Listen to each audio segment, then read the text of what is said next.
Bonjour, nouvelle étape de cette série de vidéos Grande Conso consacrée aux enseignes françaises à l'autre bout du monde.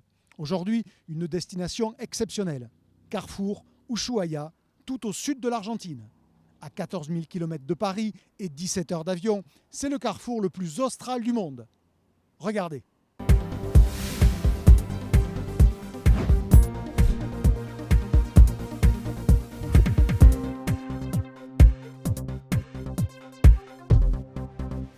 Carrefour a débarqué en Argentine en 1982, alors que le pays était encore une dictature militaire.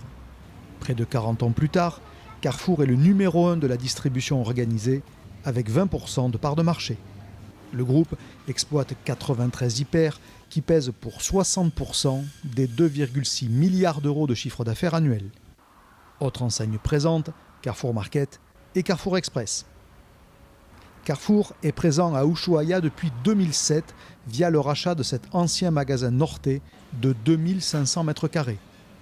Dans cette ville d'environ 75 000 habitants, éloignée de tout et à 5 jours de camion de Buenos Aires, Carrefour n'est que le challenger de la Anonyma, un groupe local opérant dans l'ensemble de la Patagonie et qui exploite ici 5 magasins. Autre concurrent, arrivé il y a quelques semaines, Diarco, une enseigne de cash and carry. En revanche, à Ushuaia, il n'y a aucune grande surface spécialisée.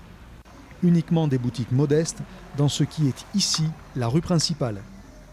Conséquence, malgré sa taille réduite, Carrefour joue clairement le rôle de petit hyper.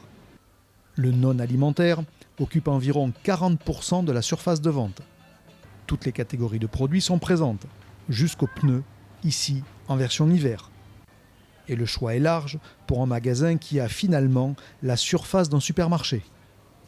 Qu'il s'agisse de téléviseurs, de gazinières, de machines à laver ou de réfrigérateurs par exemple, les clients ont le choix entre 15 et 20 références. Plusieurs centaines d'autres sont également disponibles, mais il faut alors compter 15 jours. L'éloignement est en fait le problème numéro 1 dans la gestion du magasin. À l'exception de quelques produits locaux, dont le lait et la bière par exemple, l'essentiel des 10 000 références proviennent des entrepôts de Buenos Aires. Et entre Buenos Aires et Ushuaia, il y a 2 fois la frontière chilienne à traverser et un bras de mer. Par sécurité, le niveau de stock est donc élevé, 34 jours.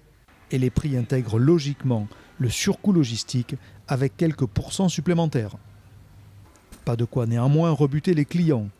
L'an dernier, le magasin a réalisé l'équivalent de 17 millions d'euros de chiffre d'affaires, en hausse de 15% une fois l'inflation déduite. C'est évidemment peu à l'échelle de Carrefour, mais suffisant pour rentabiliser le site et pérenniser la présence de l'enseigne à l'autre bout du monde.